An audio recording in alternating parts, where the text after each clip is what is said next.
Hello दोस्तों, स्वागत करता हूं स्टॉक्स इन जोन चैनल में। चैनल को सब्सक्राइब नहीं किया तो सब्सक्राइब कर दे, बेल आइकन भी दबा दें। आज हम बात करेंगे ऐसे स्टॉक के बारे में, अच्छा क्वालिटी वाला स्टॉक है। इस पर मैंने काफ़ी बारी वीडियो बना चुका हूं। देखो, स्टॉक मार्केट में बहुत सारे स्टॉक हैं, बट हमने सिलेक्टिव स्टॉक ही सिलेक्ट करने हैं, ठीक है।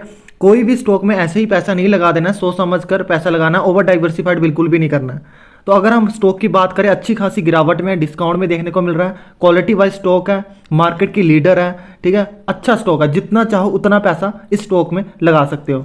तो स्टॉक की ओर बढ़ते हैं। तो जिस स्टॉक की बात कर रहा था, रिलैक्सो फुटवेयर, ठीक है। अगर हम इसमें गिरावट की बात करें, अभी आपको दिखा देता हूँ ऑल ओवर गिरावट इसमें। तो ऑल ओवर आपको गिरावट 23-24, ऑल ओवर 25% की, मोटा माटी 27% तकरीबन, ठीक है। 27-26-27% की ऑल ओवर आपको गिरावट देखने को मिल रहा है। इसका जो हाई गया था, यहाँ पर आपको मैं दिखा देता हूँ, 1447 इसका हाई गया था। अभी आपको देखने को मिल रहा है 1030 में, अच्छे खासे डिस्काउंट में 27-28% दोस्तों गिर चुका है, ठीक है। तो क्वालिटी वाइज स्टॉक है, जितना चाहो बाय एंड डीप कर सकते हो इसमें। तो जितना चाहो उतना माल उठाओ, कोई दिक्कत की बात नहीं है। देखो, रिलैक्सो फुटवेयर ऐसी वैसी कंपनी नहीं है दोस्तों, ये मार्केट लीडर है एक हिसाब से, ठीक है। सेकंड नंबर में बाटा है, ठीक है। तो एक रिलैक्सो, मैंने इन दोनों में से दोनों कंपनी अच्छी है, बट मैंने रिलैक्सो फुटवेयर में ज़्यादा फोकस किया है, ठीक है। पहले ये रिलैक्सो फुटवेयर सेकंड नंबर में था, पहले नंबर में बाटा था, बट मैंने तभी भी रिलैक्सो फुटवेयर ही खरीदा था, ठीक है। पहले पहले मेरे पास बाटा भी था, बट मैंने नहीं खरीदा, मतलब थोड़ी सी ज़्यादा होल्डिंग नहीं थी। रिलैक्सो में मैंने ज़्यादा खासा अमाउंट फंसा के रखा था। मुझे रिलैक्सो फुटवेयर काफ़ी पसंद था। अब जाके ये देखो अच्छी खासी मार्केट लीडर भी बन चुकी है। तो डिविडेंड भी आपको देगा, यहाँ पर आप डिविडेंड देखने को मिल रहा है 0.24। हमारा डिविडेंड पे ज़्यादा फोकस नहीं होता है, ठीक है। नीचे आएंगे तो सेल्स की बात करें, 2011 से लेकर 2021 तक की बात करें, 676 था, जो कि बढ़कर 2359 हो चुका है, ठीक है। रिलैक्सो पर मैंने वीडियो बहुत बार बनाया है दोस्तों, बहुत बार बनाया है मैंने। जब भी फुटवेयर सेक्टर में अगर आपने इन्वेस्ट करना है तो रिलैक्सो फुटवेयर ही मैं हमेशा कहता हूँ फर्स्ट प्रेफरेंस हमेशा रिलैक्सो फुटवेयर को ही देता हूँ, ठीक है। तो सेल्स की बात करें, लगातार इनका बढ़ता ही गया। इन्होंने अच्छा खासा मार्केट भी अब कैप्चर कर लिया। पहले ये 21% इनका था, मैंने अभी न्यूज़ देखा था तकरीबन, अब ये 30% तकरीबन जाने वाला। इतना परसेंट इन्होंने मार्केट अब कैप्चर करने लगे हैं। ऑपरेटिंग प्रॉफिट की बात करें, 91 था, जो कि अब ये बढ़कर 467 हो चुका है। कोई भी कंपनी देखोगे आप, कंसिस्टेंटली ग्रोथ करनी चाहिए। अगर हम 2010 से लेकर 2021 तक की देखते हैं तो आपको सेल्स ग्रोथ कंसिस्टेंटली ग्रोथ होते हुए देखने को मिलेगी। थोड़ी बहुत ही कहीं पर आपको डीप देखने को मिलेगी, बट इनका जो फोकस था, सेल्स ग्रोथ बढ़ता ही जा रहा है, कोई दिक्कत की बात नहीं है। नेट प्रॉफिट की बात करें, 40 था, 272 हो चुका है। रिजर्व्स की बात करें, रिजर्व्स भी लगातार बढ़ते गए हैं। रिजर्व्स ऐसे ही नहीं बढ़ जाते, बिजनेस बढ़ता है तब जाके पैसे इकट्ठे होते हैं। तो रिजर्व्स इनके लगातार बढ़ते गए हैं। 138 करोड़ का ही डेप्ट है, एक तरीके से डेप्ट फ्री कंपनी बोल सकते हैं, काफ़ी ना के बराबर है जिस हिसाब से इनके रिजर्व्स हैं। तो अगर हम प्रमोटर होल्डिंग की बात करें, आपको होल्डिंग 70% की होल्डिंग प्रमोटर की मिल जाएगी। एफआई की 3.81 है, डीआई की बात करें 7.08 है, पब्लिक की बात करें 18.33 है।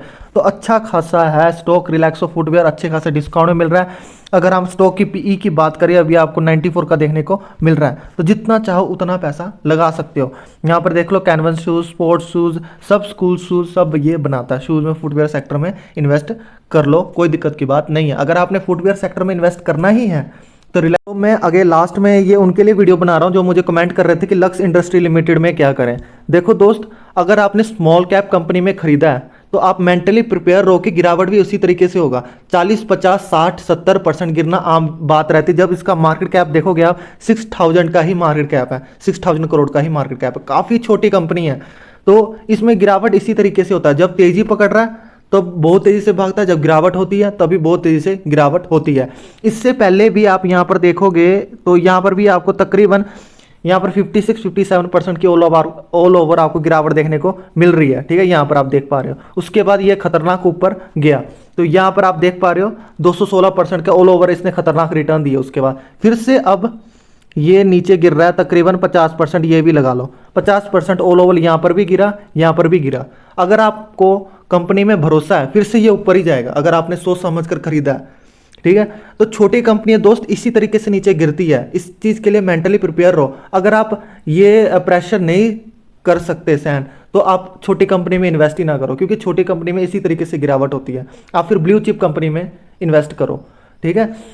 अगर आपने छोटी कंपनी में इन्वेस्ट करना है तो इसी जो 50-60% गिरावट, मेंटली प्रिपेयर रहो कि इसी तरीके से गिरावट भी हो सकती है छोटी कंपनी में। तो ऐसा नहीं है कि मैंने लक्स इंडस्ट्री पे पहले वीडियो नहीं बनाया था, ठीक है, कि मैंने कहा था कि आप लिमिटेड अमाउंट में ही इन्वेस्ट करें। ज़्यादा अमाउंट बिल्कुल भी नहीं फंसाना होता है छोटी कंपनी में। आपने ज़्यादा अमाउंट ब्लू चिप कंपनी में फंसाना है, उसके बाद आपने जो पैसा बचता है फिर छोटी कंपनी में लगाना है। कंपनी की बात करें, सेल्स ग्रोथ तो ठीक है, लगातार बढ़ती गई है, कोई दिक्कत की बात नहीं है। ऑपरेटिंग प्रॉफिट की बात करें, ठीक ठाक है। अगर आप नेट प्रॉफिट की बात करते हैं, ये भी ठीक है। तो आप अगर होल्ड करना, पेशेंस करना जानते हो तो कोई दिक्कत की बात नहीं, पेशेंस रखो, ठीक है। प्रमोटर को भी भरोसा है, FIDI वाले, उन्हें भी अच्छा खासा अमाउंट इसमें फंसा के रखा, तो कोई दिक्कत की बात नहीं है दोस्त। अगर आपने इन्वेस्ट कर रखा है तो होल्ड करके बैठो, खरीदने की जरूरत नहीं है अगर आपने ज़्यादा अमाउंट फंसा के रखा है, ठीक है। खरीदो मत और बाय डीप मत करो, ठीक है, अगर आपने पहले ही मतलब ज़्यादा अमाउंट फंसा के रखा हुआ है। अगर आपने छोटा मोटा अमाउंट लगाया तो आप बाय एंड डीप भी कर सकते हो, मगर कंडीशन एक ही है, पेशेंस लेवल आपका हाई होना चाहिए। और देखो, गिरावट होगी, छोटी कंपनी है, रिस्क भी उतना है और रिटर्न भी उतना है। हाई रिस्क की हाई रिवॉर्डिंग कंपनी है, तो सोच समझ कर आपने पैसा लगाना है। मैं तो बस इतना ही कहूँगा, पहले आपने blue chip large cap company में पैसा लगाना, उसके बाद छोटी कंपनी में पैसा लगाना, ठीक है। तो थैंक यू सो मच। अब मिलते हैं नेक्स्ट वीडियो में।